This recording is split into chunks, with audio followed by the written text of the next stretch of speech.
American revolution था America में, और ब्रिटिश अंग्रेज अमेरिका पे हुकूमत कर रहे थे, और कई अमेरिकन अपनी देश की आज़ादी के लड़ रहे थे। इनमें से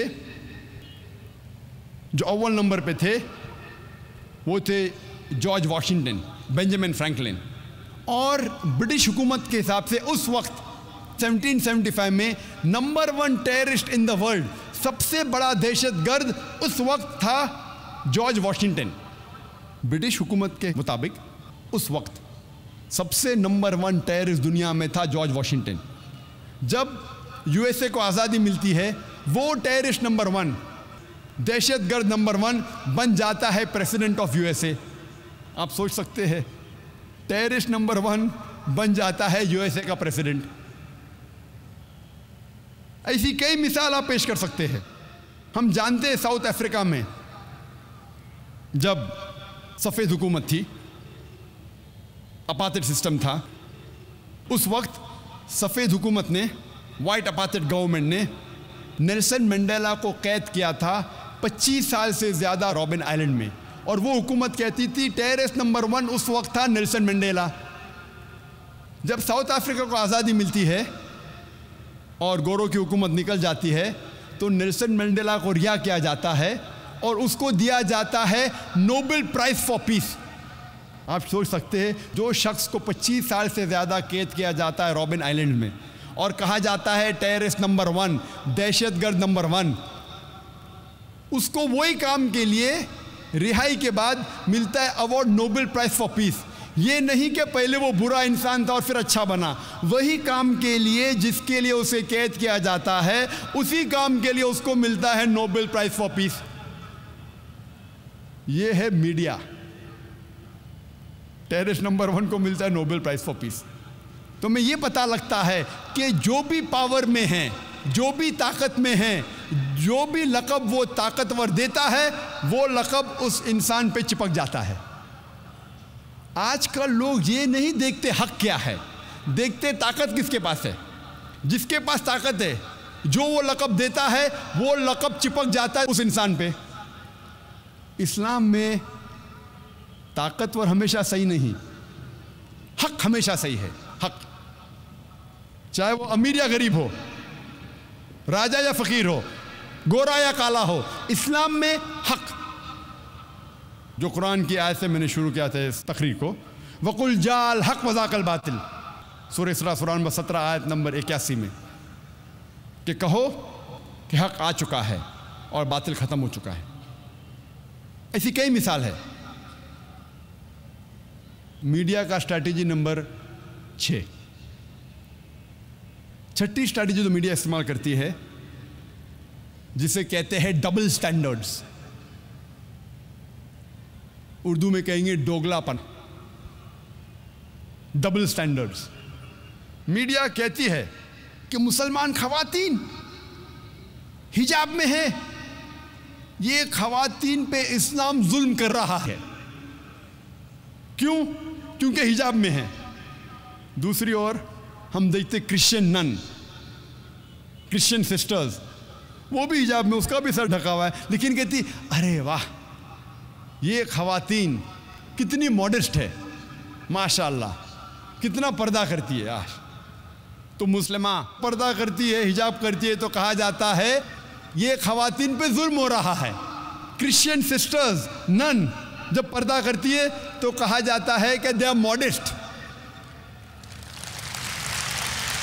मुसलमान जब दाढ़ी रखते हैं, टोपी पहनते हैं, कहा जाता है दहशतगर्द, ये दाढ़ी वाला टोपी वाला दहशतगर्द। जब सिख दाढ़ी रखते हैं और फेटा बांधते हैं, कहा जाता है वाह क्या मजहबी इंसान है, अपने मजहब का पालन कर रहा है। मुसलमान दाढ़ी रखता है, टोपी पहनता है, दहशतगर्द। सिख दाढ़ी रखता है, फेटा बांधता है, मजहबी इंसान। डबल स्टैंडर्ड्स, दोगलेपना। आप देखेंगे इंडियन मीडिया में भी कई बार आता है। हैदराबाद में एक 50 साल का अरब, 50 साल का मुसलमान अरब ने 18 साल लड़की के साथ शादी किया। फ्रंट पेज, 50 साल का अरब मुसलमान 18 साल लड़की से शादी किया। दूसरे दिन 50 साल का मर्द गैर मुसलमान 8 साल की लड़की को रेप करता है, बलात्कार करता है, आता है न्यूज़ ब्रीफ में, छोटा सा न्यूज़ अंदर के पेज में, पेज नंबर 11, पेज नंबर 13। एक 18 साल की लड़की मर्जी से शादी करती है 50 साल के मर्द से, आता है फ्रंट पेज। एक 50 साल का गैर मुसलमान बलात्कार करता है, ज़िना बिल जब्र करता है 8 साल की लड़की के साथ, आता है न्यूज़ ब्रीफ में। क्यों? Double standards. हम देखते हैं अक्सर कहा जाता है मुस्लिम टेररिस्ट, इस्लामिक टेररिज्म। और आप देखेंगे एक पैनल था हमारे एग्जीबिशन में कि कई बार दो ऑपोजिट हो ही नहीं सकता। मिसाल के तौर पे अगर मैं कहूं कि ice age caught on fire, बर्फ पर आग लग गई, ये मुमकिन ही नहीं, बर्फ आग पकड़ ही नहीं सकता। अगर मैं कहूंगा 4 साइडेड ट्रायंगल, 4 कोने वाला ट्रायंगल, ट्रायंगल के 4 कोने हो ही नहीं सकते, ट्रायंगल के 3 कोने होते, ये कॉन्ट्रडिक्टिंग है। अगर मैं कहूंगा हॉट आइसक्रीम, गरम आइसक्रीम, हो ही नहीं सकती। उसी तरीके से इस्लामिक टेररिज्म, इस्लाम मतलब अमन, टेररिज्म मतलब अमन के खिलाफ, तो इस्लामिक टेररिज्म हो ही नहीं सकता। एक मुस्लिम टेररिस्ट हो ही नहीं सकता। हो सकता है कुछ लोग जो अपने आप को मुसलमान कहते हैं और भटक जाते हैं और इस्लाम के खिलाफ कुछ काम करते हैं, तो उसे मुस्लिम टेररिस्ट नहीं कहेंगे आप। वो तो भटका हुआ, वो तो इस्लाम के दायरे के बाहर है और वो बेगुनाह लोग की जान ले रहा है। लेकिन अब मीडिया को देखते डबल स्टैंडर्ड्स क्या है। जब मैं यूके में गया था 3 साल पहले, मेरा लेक्चर था, मैं चीफ स्पीकर था, जो कॉन्फ्रेंस ऑन टेररिज्म, दहशतगर्दी पे कॉन्फ्रेंस था। तो उसके बाद बर्मिंघम में हमारी क्रू साथ में थी, हम लोग शूटिंग कर रहे थे। शूटिंग मतलब फिल्मिंग। हम लोग फिल्मिंग को भी शूटिंग कहते, तो बंदूक के साथ नहीं थे, कैमरा के साथ थे। हम लोग एक ग्रेवयार्ड में एक यहूदी कब्रिस्तान में शूटिंग कर रहे थे। तो देखिए 7-8 लोग टोपी दाढ़ी वाले, तो यहूदी ने देखा, फौरन पुलिस को फ़ोन किया। हमने शूटिंग ख़त्म कर लिए, फिल्मिंग ख़त्म कर लिए। फिर पता चला कि पुलिस हम लोग को ढूंढ रही है। ये कौन 8-9 लोग दाढ़ी टोपे वाले, अभी कब्रिस्तान में किसकी जान लेंगे हम भाई। तो पता चलता है कि लोग हमें ढूंढ रहे। फिर एक मशहूर मुसलमान चीफ ऑफ पुलिस को फ़ोन करता है कि आप किसको ढूंढ रहे? नहीं, हमको पता चला कुछ लोग वो यहूदी कब्रिस्तान में कुछ चीज़ करने के लिए आए। तो मुसलमान ने कहा क्या मैंने चंद दिन पहले आपको डीवीडी दी थी एक मुकर्रिर की, जाकिर नाइक?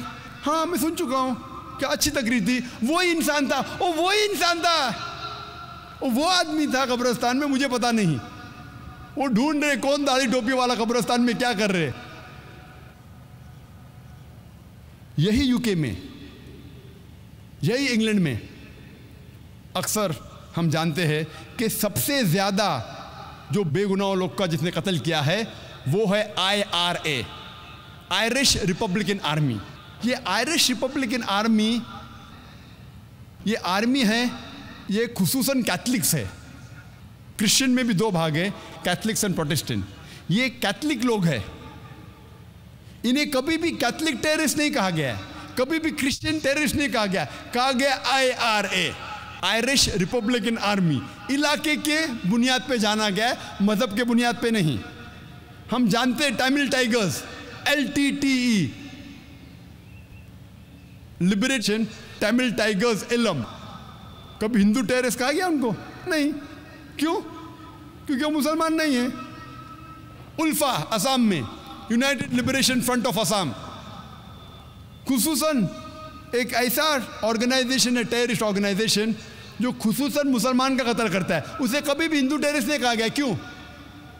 लेकिन मुसलमान में पकड़ा जाता है, उसे कहा जाता है मुस्लिम टेररिस्ट। क्यों? Why this double standards? Y?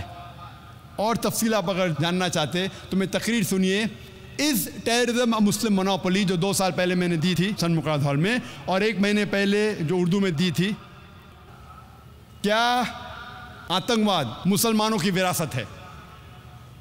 उसमें डिटेल में इसका जिक्र किया हूं मैंने। वक्त की कमी होने की वजह से सिर्फ चंद बातें और कहूँगा।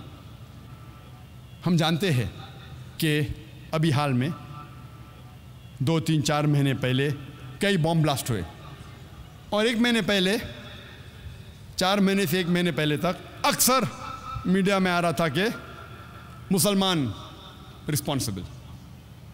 और हम जानते हैं कि यूएसए में भी, यूएसए में जो बॉम्ब ब्लास्ट हुआ था 1995 में 16 अप्रैल को, ओक्लाहोमा बॉम्बिंग, जो सबसे बड़ा बॉम्ब ब्लास्ट हुआ था उस वक्त, जहां 166 लोग का कत्ल होता है, उसमें हेडलाइंस आता है middle east conspiracy, middle east conspiracy, middle east conspiracy, लगातार हर रोज। कई हफ्तों बाद जब पता चलता है कि ये तो अमेरिकन लोग ने किया था, टॉम एंड टेरी, एक बार न्यूज में आता है, फिनिश, न्यूज के बाद गायब। हर वक्त, हर रोज पहले आ रहा था मिडिल ईस्ट कॉन्स्पिरेसी, मुसलमानों ने किया। जब पता चलता है गैर मुसलमानों ने किया, एक बार आता है, फिर न्यूज गायब। वही मिसाल आप देखेंगे बॉम्बे में। बॉम्बे में जब बॉम्ब ब्लास्ट हुए, प्राइम सस्पेक्ट मुस्लिम्स, और चंद महीने पहले, 3 महीने पहले, 2 महीने पहले, 1 महीने पहले अक्सर प्रेस में आता था मास्टरमाइंड तोकीर, जिसे कहा जाए सोभान कुरैशी। हर time headlines, most of the media page के ऊपर headline, Tauqeer Subhan Qureshi mastermind of the bomb blast. और मीडिया में आ रहा था, पुलिस कहती है मास्टरमाइंड है तोकीर सोभान कुरैशी। 1.5 महीने पहले जॉइंट कमिश्नर ऑफ पुलिस कहती है कि पुलिस ने कभी कहा ही नहीं कि तोकीर मास्टरमाइंड था बॉम्ब ब्लास्ट का, ये तो मीडिया क्रिएशन है, ये तो मीडिया का फलसफा है। तो हमें अभी तहकीक करना पड़ेगा कि मीडिया जो कहती है पुलिस के खिलाफ भी कह सकती है। अगर मीडिया पुलिस के खिलाफ कह सकती है और बच सकती है, तो हम आम हिंदुस्तानी क्या कर सकते हैं? लगातार हेडलाइन तोकीर सोभान कुरैशी मास्टरमाइंड, बाद में आता है न्यूज ब्रीफ, एक बार आता है पेपर में तोकीर इज इनोसेंट, बस खलास। महीनों तक उस मुसलमान की मीडिया धज्जियां उड़ा रही है, एक बार आता है क्या वो इनोसेंट है। मैं कहता हूं पुलिस एक्शन क्यों नहीं लेती मीडिया पे? अगर मीडिया पुलिस पे इल्ज़ाम लगा रही है कि पुलिस कहती है कि तोकीर सोभान कुरैशी मास्टरमाइंड था, और जॉइंट कमिश्नर कहता है कि मैंने कभी कहा ही नहीं, पुलिस ने कहा ही नहीं, तो अब मीडिया को सू क्यों नहीं करते हैं? सू करो। एक बार आता है क्या वो मास्टरमाइंड नहीं था, और न्यूज़ के बाद गायब। अक्सर लोग ने तो पढ़ा नहीं होगा उसको, लगातार महीनों तक आ रहा है मास्टरमाइंड, एक बार आता है कि नहीं है। इसीलिए chief justice of India K G. Balakrishnan कहते हैं, जो टाइम्स ऑफ इंडिया में इसकी रिपोर्ट आई थी 20 अक्टूबर 2008 में, chief justice of India K G. Balakrishnan कहते हैं कि media should not run a parallel trial. Media साथ साथ जिन लोगों पे इल्ज़ाम लगाया गया है उनके साथ ट्रायल नहीं करना चाहिए। मीडिया को क्या हक है? वो पुलिस अगर इल्ज़ाम लगाती है, पुलिस लेके जाएंगी उसको कोर्ट में और जज फैसला करेगा। ये मीडिया कब से फैसला करने लगी? Chief justice of India K G. Balakrishnan कहते हैं कि मीडिया को क्या हक है? अगर पुलिस समझती है कोई गुनहगार है, उसको पकड़ती है, अभी तक उसको पेश भी नहीं किया जज के सामने, मीडिया कह देती है क्या ये टेररिस्ट है, मास्टरमाइंड है। मीडिया को क्या हक है? 2 साल पहले 2006 में जुलाई में बॉम्बे में ट्रेन सीरियल ब्लास्ट हुए, उसके 2-3 महीने बाद में तकरीर दिया था चंद्रमुखराज हॉल में, इस टेररिज्म द मुस्लिम मोनोपोली। उस वक्त मैंने कहा कि मीडिया कहती थी कि मदरसा आर रिस्पॉन्सिबल, मदरसा पे इल्ज़ाम लगाया गया। मैंने कहा मीडिया से, क्या एक भी आपके पास सबूत है?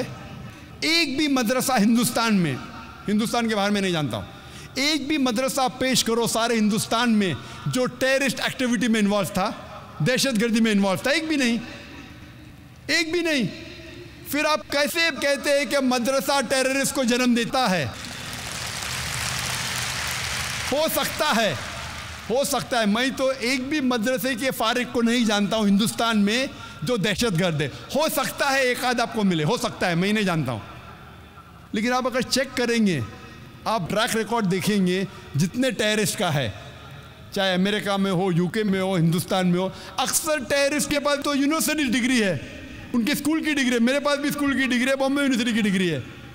तो क्या आप यूनिवर्सिटीज बंद करेंगे? आप अगर तहकीक भी करेंगे तो 1% भी आपको नहीं मिलेगा जितने टेररिस्ट है जो मदरसा से फारिग है। तो आप कैसा इल्ज़ाम लगा रहे मदरसे पे? 2 साल बाद 2008 में वापस से बम ब्लास्ट होता है। अभी मीडिया ढूंढ रही है मुसलमान जो आईटी स्पेशलिस्ट है, इंफॉर्मेशन टेक्नोलॉजी, मदरसा को छोड़ दिए। अभी बॉम्बे में पकड़ ली है पुलिस कौन मुसलमान आईटी स्पेशलिस्ट है, कौन मुसलमान तालीम याफ्ता है। आप अगर कंप्यूटर जानते अंदर तहकीक के लिए, 2 साल पहले इल्ज़ाम लगाते मुसलमान अनपढ़, मदरसा सही तालीम देता नहीं, मुसलमान में तालीम होना चाहिए। 2 साल बाद यू टर्न, जो मुसलमान तालीम याफ्ता उसको पकड़ लिए।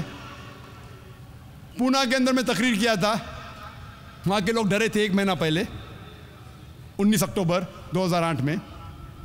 मौजूद था क्या आतंकवाद मुसलमानों की विरासत है। सब पूना के मुसलमान सहमे हुए थे।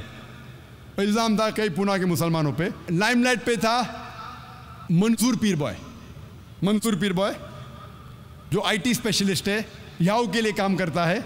उसकी तनख्वाह थी 19 लाख सालाना, 19 लाख।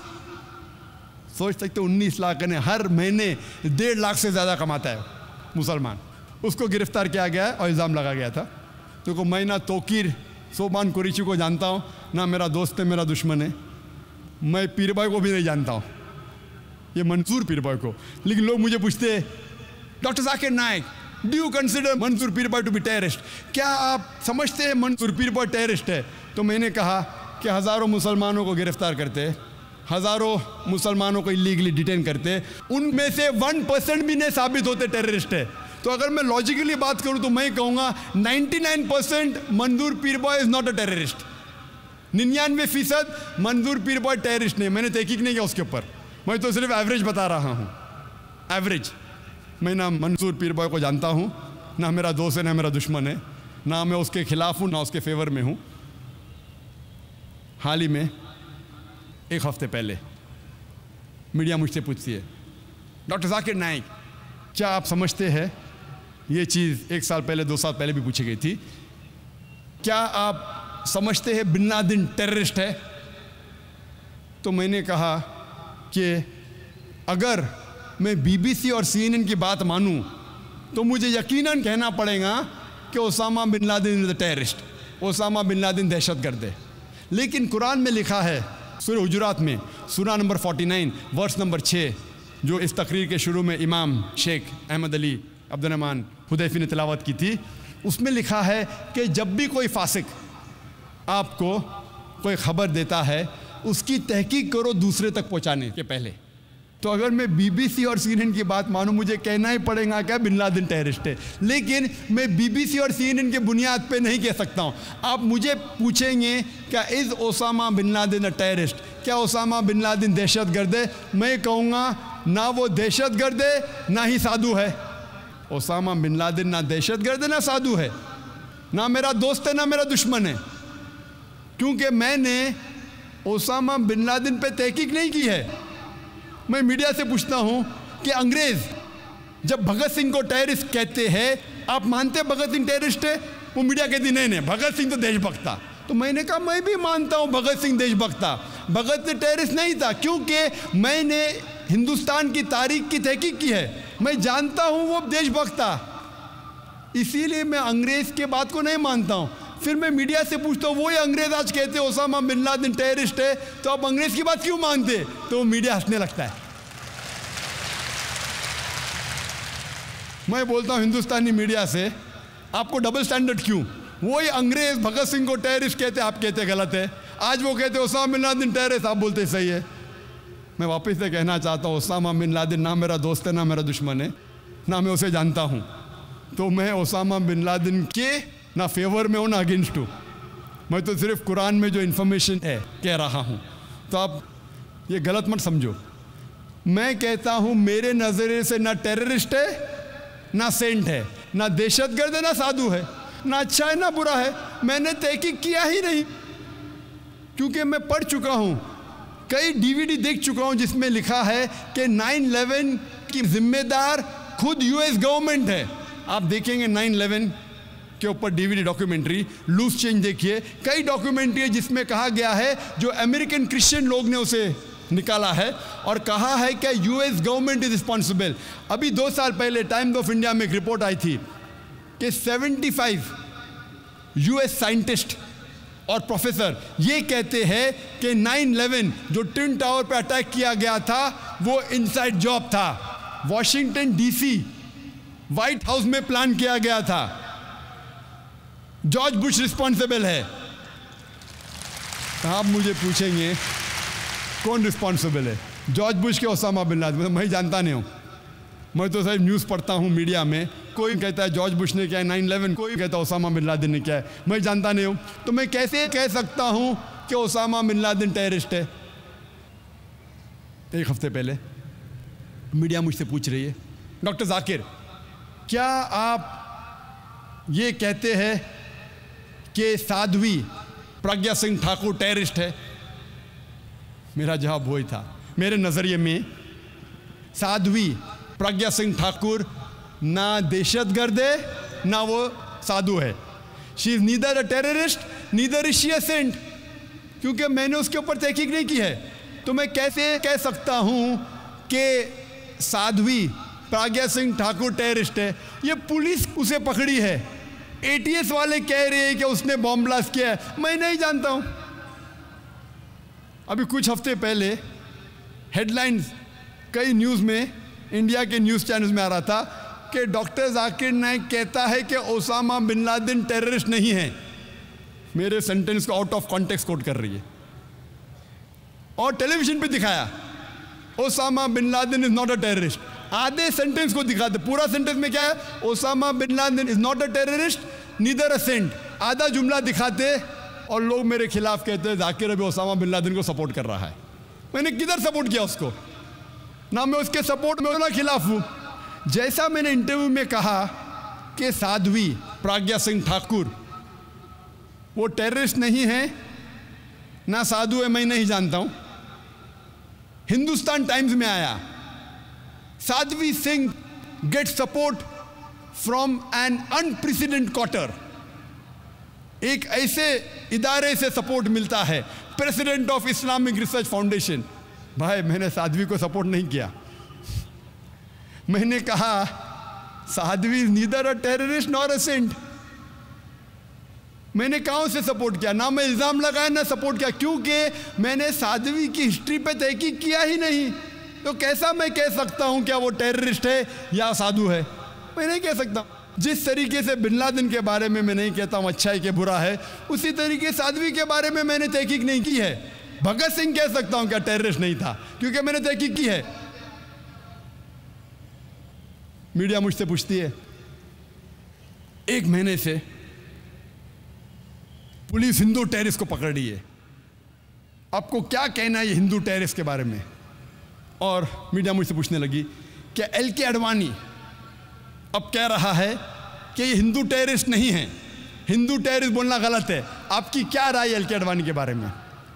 तो मैंने कहा मैं तालिब इल्म हूँ, I am a student of Islam and comparative religion. मैं तालिब हूँ इस्लाम और कंपैरेटिव रिलीजन का। मैं हिंदू मजहबी किताब पढ़ चुका हूँ। हिंदू मजहबी किताबों में कहीं नहीं लिखा है क्या हिंदू लोग बेगुनाह इंसानों को बम से उड़ाना चाहिए। हिंदू मजहबी किताब में कहीं नहीं लिखा है।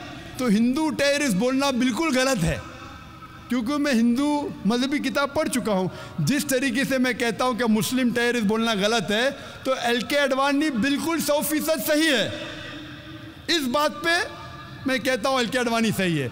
कुछ साल पहले एलके अडवाणी ने कहा था कि जो आदमी बलात्कार करता है उसके लिए तजवीज़ की थी जब वो होम मिनिस्टर था।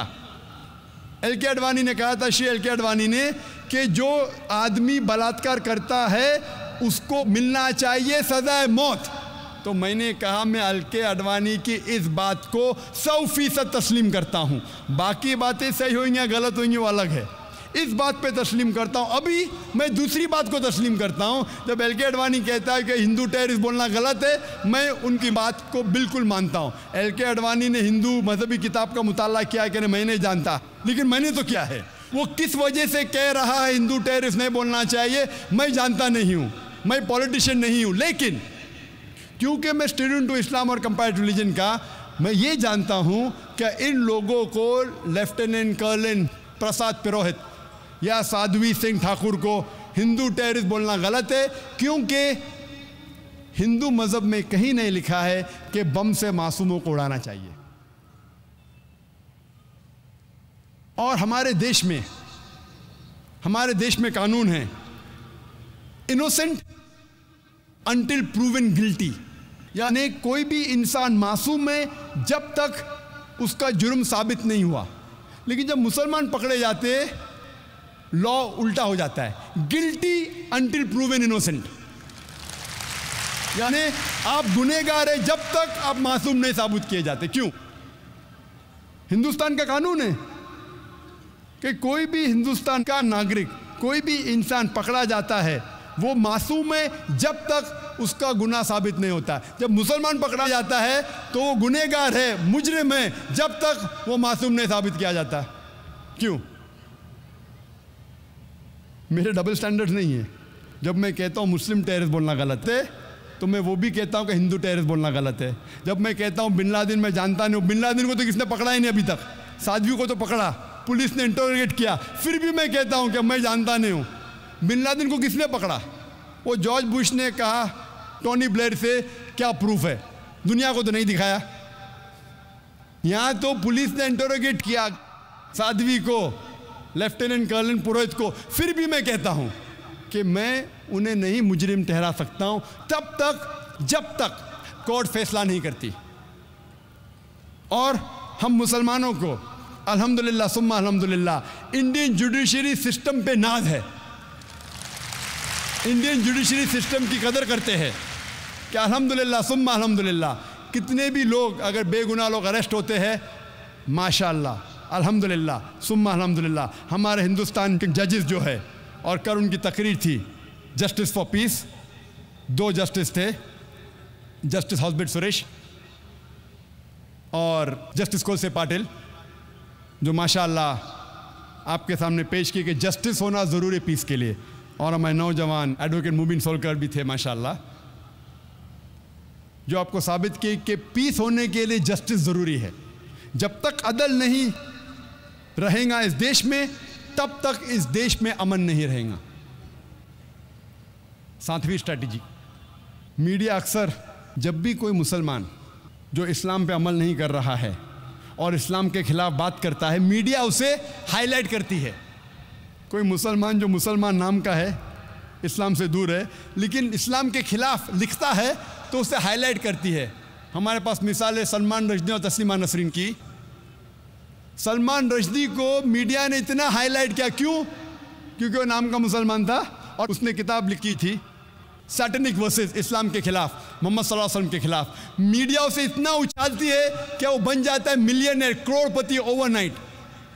सैटेनिक वर्सेस के पहले चंद लोग जानते थे। सलमान रश्दी को आज मीडिया ने इतना हीरो बना दिया कि वो करोड़पति अरबोपति बन गया। क्यों? क्योंकि एक मुसलमान इस्लाम के खिलाफ किताब लिखा, मोहम्मद सल्लल्लाहु अलैहि वसल्लम के खिलाफ लिखा, रहता है यूके में। वो यूके चंद साल पहले, सलमान रश्दी किताब लिखने के पहले, एक अमेरिकन राइटर मार्गरेट थैचर जब प्राइम मिनिस्टर थी उसके लिए 4 लेटर का वर्ड इस्तेमाल करता है, 4 लेटर का लफ्ज़। मैं वो अल्फाज को कह नहीं सकता हूँ क्योंकि मैं मुसलमान हूँ। फादर अंकल कज़न किंग, और उस अमेरिकन के ऊपर बैन लग जाता है। हमारी प्राइम मिनिस्टर को फादर अंकल कज़न किंग कहता है, बैंड। कुछ वक्त के बाद सलमान रश्दी वही प्राइम मिनिस्टर को वही अल्फाज को एक्टिव करता है, father uncle cousin king add कर जाता है ING, और उसको अवार्ड देती है गवर्नमेंट। क्यों? क्योंकि उसने इस्लाम के खिलाफ लिखा। वही प्राइम मिनिस्टर मार्गरेट थैचर को वही बुक सैटेनिक वर्सेस में Salman Rushdie father uncle cousin king और इंग कहता है कई बार। उसी प्राइम मिनिस्टर मार्गरेट थैचर को कहता है, लफ्ज इस्तेमाल नहीं कर सकता हूं मैं, कहता है फीमेल डॉग, कहता है कुत्ती, और उसे यूके गवर्नमेंट अवार्ड देती है नाइटहुड। क्यों? क्योंकि उसी किताब में उसने मोहम्मद सल्लल्लाहु अलैहि वसल्लम के खिलाफ भी लिखा, उसने इस्लाम के खिलाफ लिखा। हमें मानना पड़ेगा उस वक्त इस हिंदुस्तान के प्रधानमंत्री थे राजीव गांधी। राजीव गांधी पहले प्रधानमंत्री थे सारी दुनिया में जब मुसलमान उनके पास गए और बताए कि कितने चीज़ें खिलाफ लिखी इस्लाम के। अल्हम्दुलिल्लाह सुम्मा अल्हम्दुलिल्लाह, राजीव गांधी ने फौरन उस किताब को इंडिया में बैन कर दी। हक की बात हमें तस्लीम करना चाहिए, हमें मुबारकबाद देना चाहिए। इंडिया पहला मुल्क था जिसमें ये किताब बैन हुई। आज की गवर्नमेंट एक दूसरे मुसलमान को पकड़ती है जो इस्लाम के खिलाफ लिखती है, वो तस्लीमा नसरीन, और इस्लाम के खिलाफ किताब लिखती है लज्जा। ये गवर्नमेंट उसको शरण दे रही है, असाइलम। पहले की गवर्नमेंट उसको सलमान रश्दी को बैन करती है, अभी की गवर्नमेंट बैन उठा देती है और तस्लीमा नसरीन को शरण देती है। राजीव गांधी उस वक्त ये नहीं जानता था कि सलमान रश्दी ने उसी किताब सैटेनिक वर्सेस में राम और सीता को भी गाली दी। मैं यहाँ कहना नहीं चाहता हूँ क्या गाली दी, मैं इस देश में अमन चाहता हूँ। उसे ये नहीं पता था कि उसी किताब में सलमान रश्दी ने सीता को भी गाली दी। इस हिंदुस्तान के हिंदू लोग सीता को माता मानते हैं, राम को भगवान मानते, उसको गाली दी। ये राजीव गांधी को पता नहीं था, लेकिन अल्हम्दुलिल्लाह सुम्मा अल्हम्दुलिल्लाह, क्योंकि मुसलमानों के खिलाफ उसने लिखी, उसने बैन की, और अल्हम्दुलिल्लाह सुम्मा अल्हम्दुलिल्लाह कई हिंदू जो नहीं जानते थे, जब आप किताब पढ़ेंगे तो पता लगेगा कि हिंदू मज़हब के श्री राम और सीता माता को भी गाली दी थी। 8वीं स्ट्रैटेजी मीडिया की क्या करती है? अगर कोई मुसलमान विद्वान है, अच्छा काम करता है, तो उसे मुसलमान जैसा बताती ही नहीं। वक्त कम होने की वजह से एक ही मिसाल दूंगा मैं इस स्ट्रैटेजी की। हम जानते हैं कि 8वीं सदी से 12वीं सदी को कहा जाता है, यूरोपियन कहते थे डार्क एजेस, अंधेरे का दौर। डार्क एजेस कहाँ अंधेरे का दौर था? वो अंधेरे का दौर था यूरोपियंस के लिए, अंग्रेज के लिए। मुसलमान जो अरब साइंटिस्ट थे, इतने कम तहकीक के बावजूद इतनी साइंटिफिक डिस्कवरीज कर चुके थे, दे वर ग्रेट। लेकिन आज जब हम साइंस पढ़ते हैं, हमें पता ही नहीं लगता कि मुसलमान ऊंचाई पे थे। हम पढ़ते हमारी किताब में एरिस्टोटल ऑफ द ईस्ट, एविसीना। एविसीना एविसीना अंग्रेज नाम लगता है ना, उसका असल नाम है अली इब्ने सीना। हम पढ़ते किताब में एविसीना, कौन समझेगा एविसीना मुसलमान था? हम पढ़ते हैं केमिस्ट्री के अंदर एक मशहूर साइंटिस्ट गेबर, गेबर गेबर नहीं, ये जाबिर है, जाबिर इब्ने हय्यान। कौन समझेगा गेबर मुसलमान है? वो जाबिर है, जाबिर इब्ने हय्यान। ऐसी कई मिसाल दे सकता हूं। हम पढ़ते हैं ब्लड सर्कुलेशन के बारे में, विलियम हार्वी। 400 साल पहले, विलियम हार्वी के पहले इब्ने नफीस ने इजाद किया था, डिस्क्राइब किया था ब्लड सर्कुलेशन। और इब्ने नफीस के 600 साल पहले नाजिल हुआ था कुरान, जिसमें लिखा है ब्लड सर्कुलेशन के बारे में। तो मीडिया क्या करती है? अगर मुसलमान विद्वान है, उसे छुपाने की कोशिश करती है कि वो मुसलमान है। वक्त की किल्लत होने की वजह से सिर्फ 8 स्ट्रैटेजीज का बयान करूंगा मीडिया के बारे में, और ये कहना चाहता हूं, हम मुसलमान, हम जानते हैं कि मीडिया अच्छे काम भी कर सकता है, बुरे काम भी कर सकता है। हम मुसलमानों को इस मीडिया का सही इस्तेमाल करना चाहिए, और अफसोस की बात हम नहीं करते। लेकिन दुश्मन इस्लाम मीडिया का पूरा इस्तेमाल कर रहे हैं इस्लाम के खिलाफ काम करने के लिए।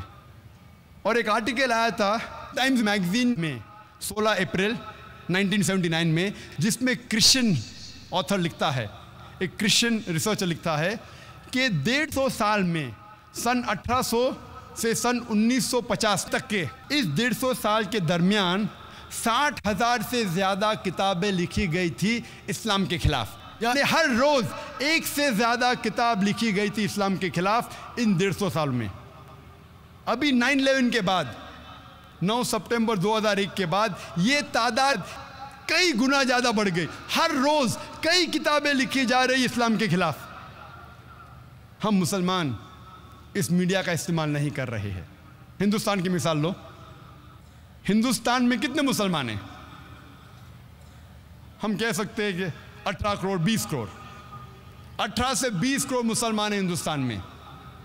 जब तहकीक करते हैं कि कोई भी दावती मैगजीन है हिंदुस्तान में, वो कितनी तादाद में छपती है?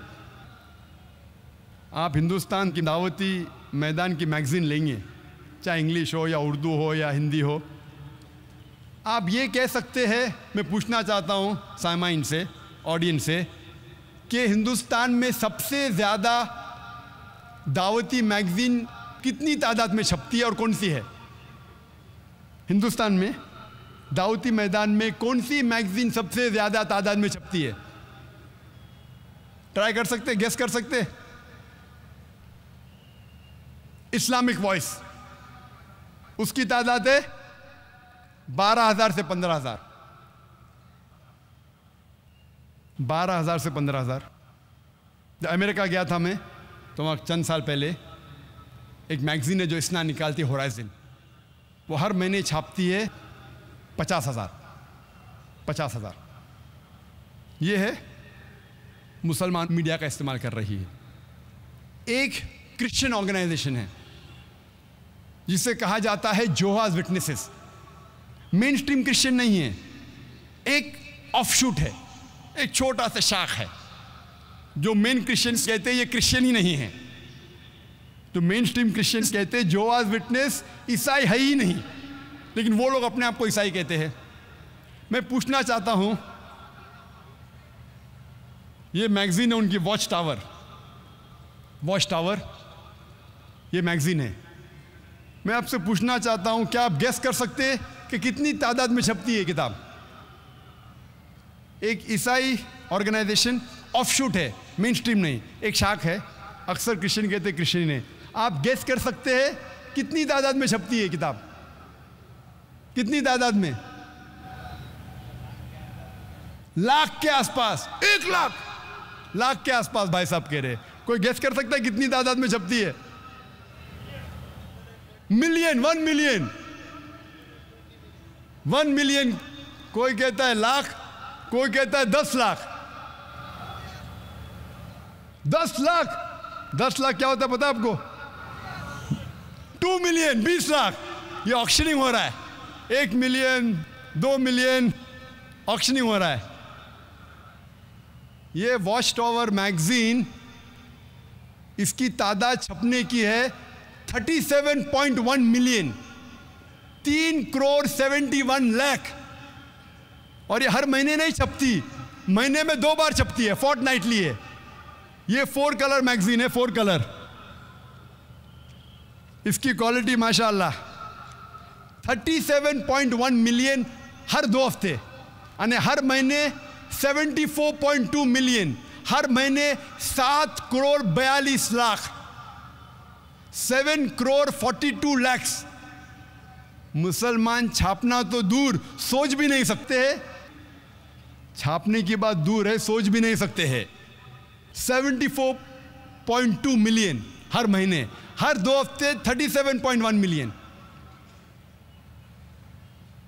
वही ऑर्गेनाइजेशन और एक मैगजीन छापती है, सिर्फ एक नहीं, अवेक। इसकी तादाद कितनी? हर महीने छापती है 35.754 मिलियन, यानी 3 करोड़ 57 लाख हर महीने छापती है वही ऑर्गेनाइजेशन। ये वॉच टावर छापती है 169 लैंग्वेजेस में। कितने? 169 लैंग्वेजेस में वॉच टावर।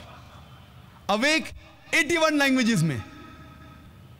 81 ज़बानों में छापती है हर महीने, और ये वॉच टावर 169 लैंग्वेजेस में हर 2 हफ्ते में छापती है।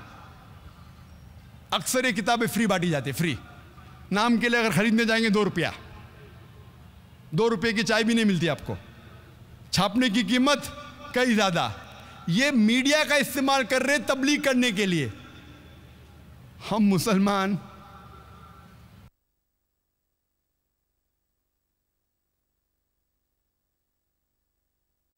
अल्लाह के रसूल फरमाते हैं सही हदीस में, सही बुखारी में, बल्लिगु अन्नी वलो आया, propagate even if it be 1 verse. अगर एक भी आयत आप जानते हैं इस्लाम के बारे में, आप इसको दूसरे तक पहुंचाओ।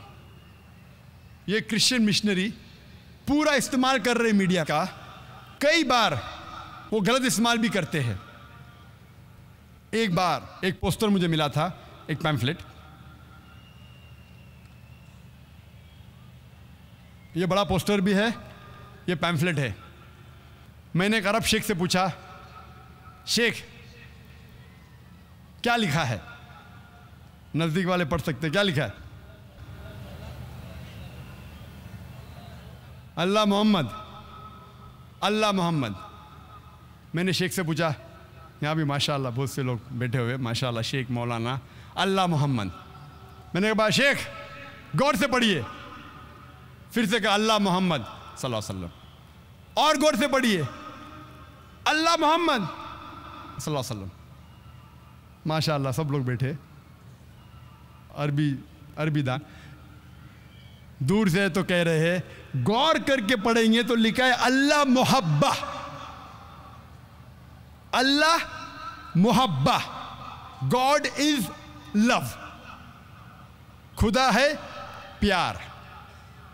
ये बाइबल का कोटेशन है, first epistle of John chapter number 4 verse number 16। आम मुसलमान जब पढ़ेगा इसे चूमेगा, खीसे में डालेगा, चूमेगा। अल्लाह मोहम्मद, ये है लोग को बेवकूफ बनाना। ऐसा लिखा हुआ है कि आम मुसलमान अरबी दानी से अल्लाह मोहम्मद पढ़ेगा सल्लल्लाहु अलैहि वसल्लम, लेकिन ये अल्लाह मोहब्बा, खुदा है प्यार। ऐसा मैं इस्लामिक रिसर्च फाउंडेशन में कई है पोस्टर्स। दूसरा पोस्टर क्या लिखा है? रब्बाना, रब्बाना के बाद रब्बाना आतीना फिद दुनिया, फौरन हमें आदत है पढ़ने की, गौर से पढ़ेंगे। लिखा है अब्बाना, आवर फादर, हमारे वालिद, who art in heaven, hallowed be thy name. पढ़ेंगे रब्बाना आतीना फिद दुनिया, रब्बाना ने अब्बाना, हमारे वालिद। डिसीट। कोशिश करते हैं, मीडिया का इस्तेमाल कर रहे, हक से इंसान नहीं आता है तो इंसान को बेवकूफ़ बनाना। ऐसे कई मिसालें आप अगर मेरी कैसेट देखेंगे, डिसीट इन क्रिश्चियन इवेंजलिज्म, अभी वक्त कम है तो कई मिसाल पेश कर सकता हूँ मैं। डिसीट इन क्रिश्चियन इवेंजलिज्म, मैं हमेशा कहता हूँ कि Christianity product is 0 but marketing is 100%। Marketing media अल्हम्दुलिल्लाह सुम्मा अल्हम्दुलिल्लाह 100%, प्रोडक्ट 0। इस्लाम प्रोडक्ट 100%, माशाअल्लाह, मार्केटिंग 0। प्रोडक्ट हमारा दीन जो है माशाअल्लाह 100%। इन्ना दीना इंदल्लाह अल इस्लाम। अल्लाह ताला फरमाते हैं सूरह इमरान में, सूरह नंबर 3 आयत नंबर 19 में, सिर्फ दीन जो सही दीन है अल्लाह के नज़दीक वो इस्लाम। लेकिन हम मुसलमान अल्लाह के पैगाम पे अमल नहीं करते, हमारे रसूल के पैगाम पे अमल नहीं करते। अल्लाह के रसूल फरमाते बल्लिगु अन्नी वलो आया, कि आप एक भी आयत जानते इस्लाम के बारे में उसे फैलाओ, लेकिन हम मुसलमान नहीं फैलाते। क्यों? आप क्रिश्चियन मिशनरीज को देखेंगे, अगर आप जानते हैं जिमी स्वैगैट के बारे में, जिमी स्वैगैट जिसने शेख अहमद दीदात के साथ मुनाजरा किया था, उसका खर्चा एक साल में उसको कम से कम $400 मिलियन चाहिए। हर रोज $1 मिलियन से ज्यादा उसका खर्चा है। 5 करोड़ रुपये से ज्यादा हर रोज खर्चा है उसका दावा करने के लिए।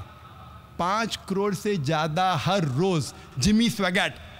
और ऐसे अमेरिका में कई ऑर्गेनाइजेशन हैं जिनका दिन का खर्चा $1 मिलियन से ज्यादा है, 5 करोड़ से ज्यादा है। मैं सारी दुनिया में कोई भी दावती इस्लामिक इदारे को नहीं जानता हूं मेरे इल्म में जो 10% भी ये खर्चा करता है, मैं नहीं जानता हूं। अल्लाह आलम मैं एक सैकड़ों दावती ऑर्गेनाइजेशन में जा चुका हूँ। कोई भी दावती ऑर्गेनाइजेशन पूरी दुनिया में नहीं जानता हूँ जिसका खर्चा 10% भी है, मैं नहीं जानता। आप देखते हैं कि मीडिया, आज जैसा मैंने कहा कि मीडिया अक्सर, हमारे उल्मा कहते हैं कि मीडिया से बचो, और मैं बिल्कुल उनके साथ हूँ। और सबसे मशहूर मीडिया आज की तारीख में है वो है टेलीविज़न। इस टेलीविज़न पे अच्छाइयाँ भी बुराइयाँ भी है, लेकिन बुराइयाँ ज़्यादा है। हमारे उल्मा, हमारे शेख, हमारे दानिश्वर कहते मीडिया से बचो, मैं उनके साथ हूँ। आज की तहकीक ये कहती है कि 20,000 से ज़्यादा चैनल्स है, इसका बजट है $400 बिलियन। सिर्फ अमेरिका में 2,000 से ज़्यादा चैनल है, उसमें 100 से ज़्यादा क्रिश्चियन चैनल है।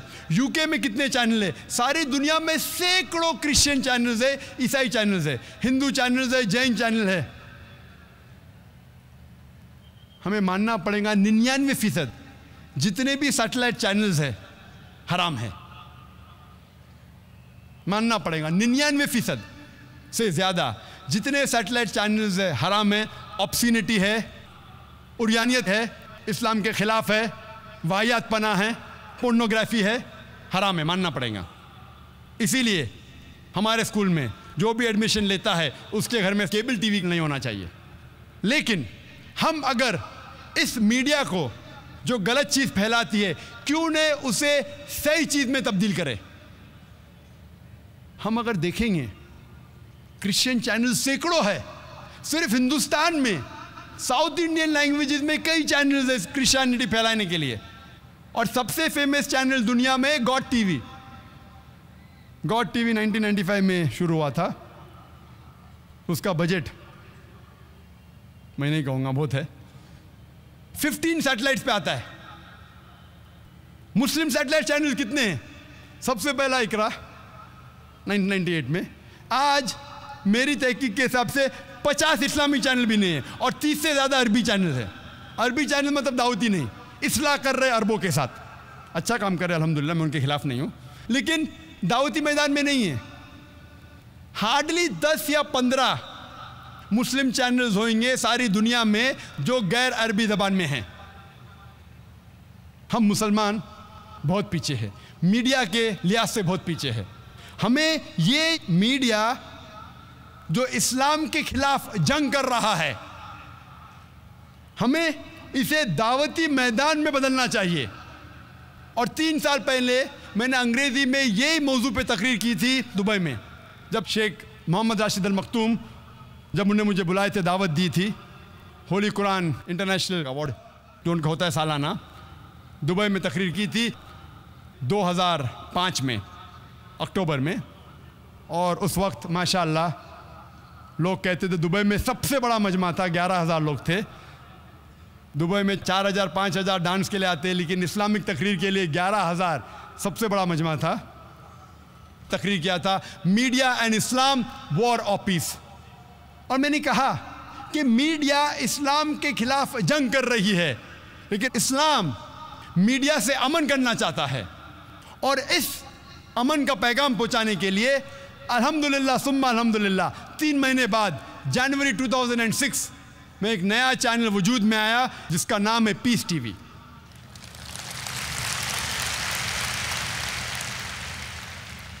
अल्लाह की मदद से अल्हम्दुलिल्लाह ये चैनल वजूद में आया, जो 2/3 हिस्सा 2/3 अंग्रेज़ी में है और 1/3 उर्दू में है, 1/3 हिस्सा। और हमने अल्लाह सुब्हान से दुआ की। चैनल शुरू करना तो मुश्किल है, लेकिन शुरू करने के बाद कुरान और हदीस पे चलाना और मुश्किल है। अल्लाह सुब्हान से दुआ की थी मैंने कि अगर चैनल को कुरान और हदीस के मुताबिक नहीं चला सकूं तो बंद करना बेहतर है।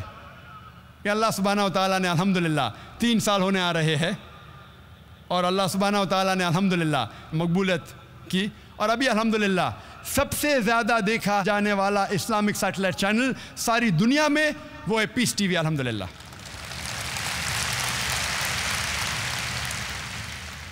जुलाई तक के 3-4 महीने तक के सारे दुनिया में था, सिर्फ साउथ अमेरिका में नहीं था, क्योंकि साउथ अमेरिका में अंग्रेज़ी जानने वाले बहुत कम है, उर्दू जानने वाले नहीं के बराबर है। लेकिन फिर भी अल्लाह की मदद से हमने उस इलाके को भी कवर किया और आज हम सारे दुनिया में जो भी इंसान चाहता है अगर डिश लगाएगा तो इस चैनल को देख सकता है। और अल्हम्दुलिल्लाह सुम्मा अल्हम्दुलिल्लाह सबसे ज़्यादा देखे जाने वाला चैनल, इस्लामिक चैनल आज के तारीख में है पीस टीवी। हमें कई कंप्लेंट्स आए जो उर्दू नहीं जानते, कहने लगे ये उर्दू में क्या बीच में तकरीर आती है, हमें समझता नहीं, ये उर्दू को निकाल दो। उर्दू जानने वाले कहने लगे ये क्या अंग्रेज़ी में बीच में आता है, हम अंग्रेज़ी नहीं जानते, अंग्रेज़ी को निकालो। हम दोनों के बीच में पिस गए। चंद लोग हैं जो उर्दू अंग्रेज़ी जानते वो खुश थे।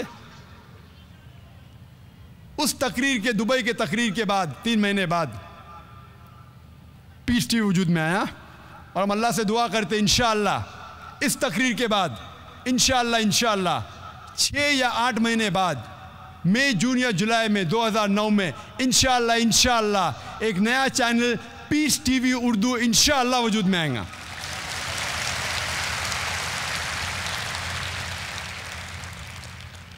ताकि हम दोनों की दुआ ले सके, उर्दू वाले भी खुश होंगे।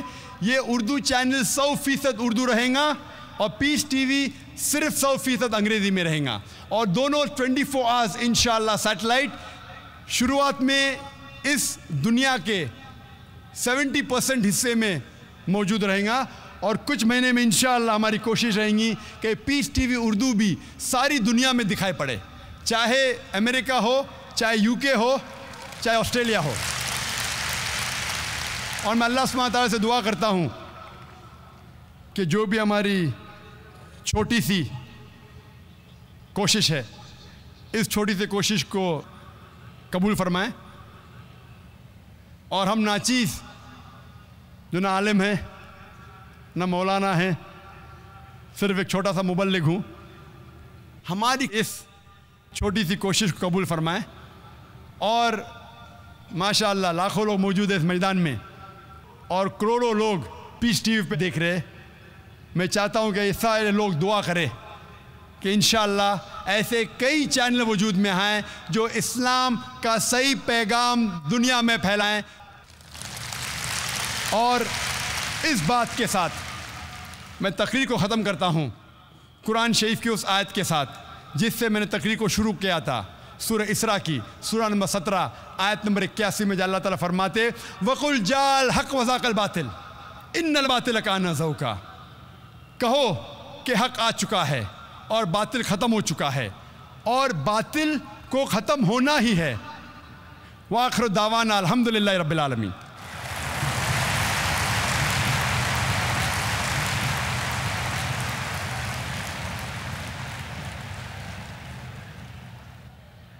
जज़ाकल्लाह डॉक्टर ज़ाकिर नायक साहब, बहुत बहुत जज़ाकल्लाह। आपने मीडिया और इस्लाम, जंग या अमन, इस पर इंतहाई मालूमाती ख़िताब फरमाया। हम आपके शुक्रगुज़ार हैं। गोया कि आपने आज ये साबित कर दिया लाखों लोगों के सामने और करोड़ों लोगों के जो लोग इस पीस टीवी को देख रहे हैं कि वाकई इस्लाम अमन का मज़हब है, शांति का मज़हब है और इस्लाम अमन सिखाता है और सलामती सिखाता है। उनका जो काम है वो अहले सियासत जाने, उनका जो काम है वो अहले सियासत जाने। मेरा पैगाम मोहब्बत है जहाँ तक पहुँचे।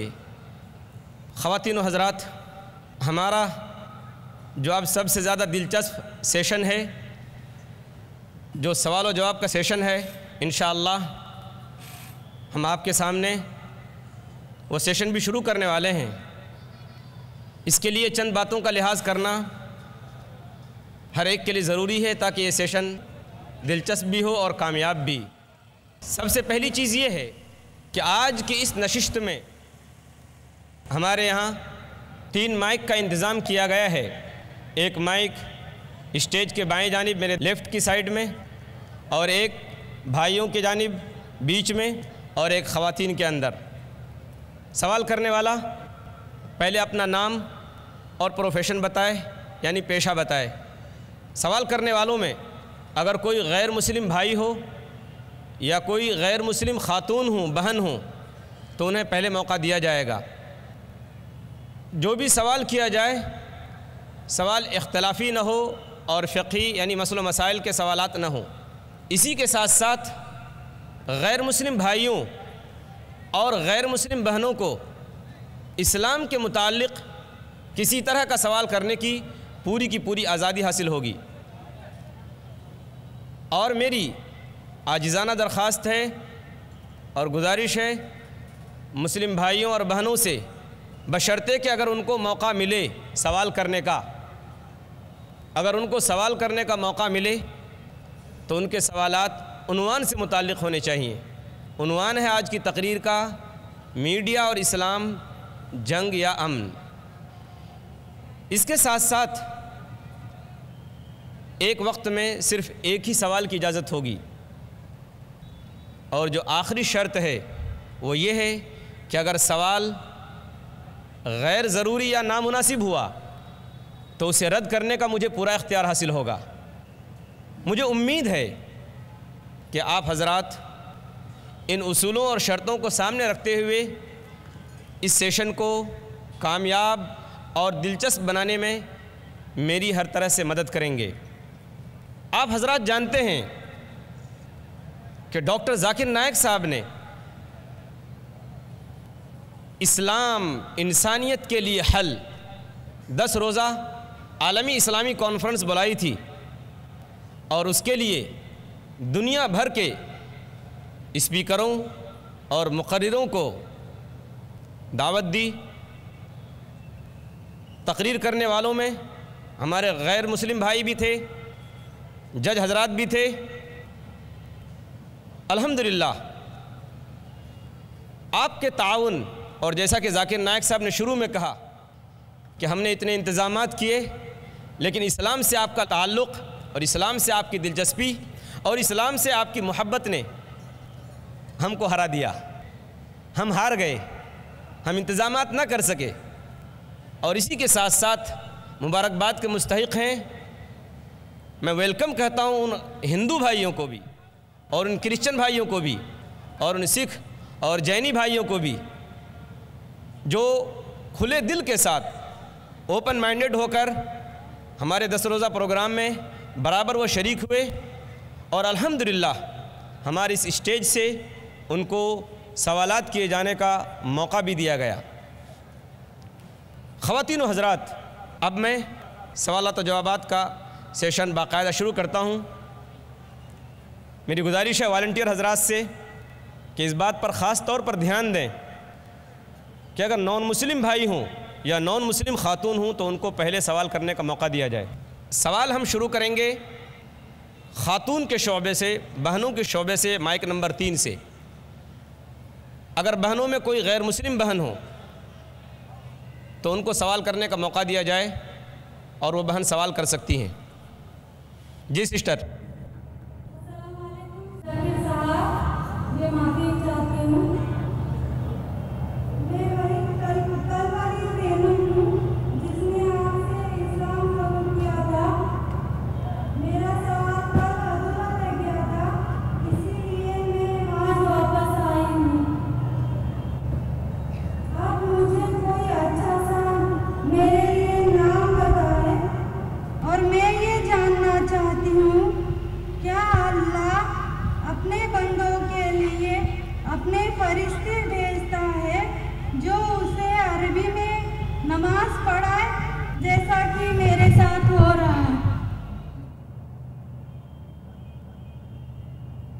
इनका सवाल था कि अल्हम्दुलिल्लाह कल उसने इस्लाम कबूल किया था इस बड़े मजमे में। वो चाहती है कि मैं उनके लिए एक नाम तजवीज़ करूं। जो मेरे जहन में अभी आ रहा है, आप अपना नाम आयशा रख सकती है रज़ियल्लाहु अन्हा, जो मोहम्मद सल्लल्लाहु अलैहि वसल्लम की अहलिया का नाम था। आप अपने आप को आयशा कह सकती है। आपका दूसरा सवाल था कि क्या अल्लाह सुब्हाना व ताला अपने फ़रिश्तों को भेजता है नमाज सिखाने के लिए? अल्लाह सुब्हाना व ताला अगर चाहे अपने बंदों को सीधे रास्ते पे लेके आने के लिए कई तरीके इस्तेमाल करता है अल्हम्दुलिल्लाह। और उनमें से अगर आप सीखना चाहती है अरबी ज़बान में नमाज, तो मेरी ये राय है कि आप ज़रूर कोई अपनी मुसलमान सहेली का सहारा लीजिए, या आप इस्लामिक रिसर्च फाउंडेशन में आ सकती है और हम आपको तरीका दिखाएंगे कि किस तरीके से सही तरीके से नमाज़ पढ़ना चाहिए। और कई किताबें मौजूद है। जब तक आप अरबी ज़बान नहीं जानती है तब तक कम से कम जो भी आप जानती है, कम से कम इशारे के साथ जिस तरीके से एक मुस्लिमा को नमाज में खड़ा होना चाहिए, क़याम, रुकू, सुजूद, वो देख के आप शुरू कर सकते हैं। आपको ठहरने की ज़रूरत नहीं कि जब तक मैं 100% नमाज सीखूंगी, एक हफ़्ते बाद, एक महीने बाद, एक साल बाद। आप अगर अब से इस्लाम कबूल कर चुकी है, जो भी आप थोड़ा बहुत भी जानती है सलाह के बारे में, आप इंशाअल्लाह उससे शुरू करेंगे। अल्लाह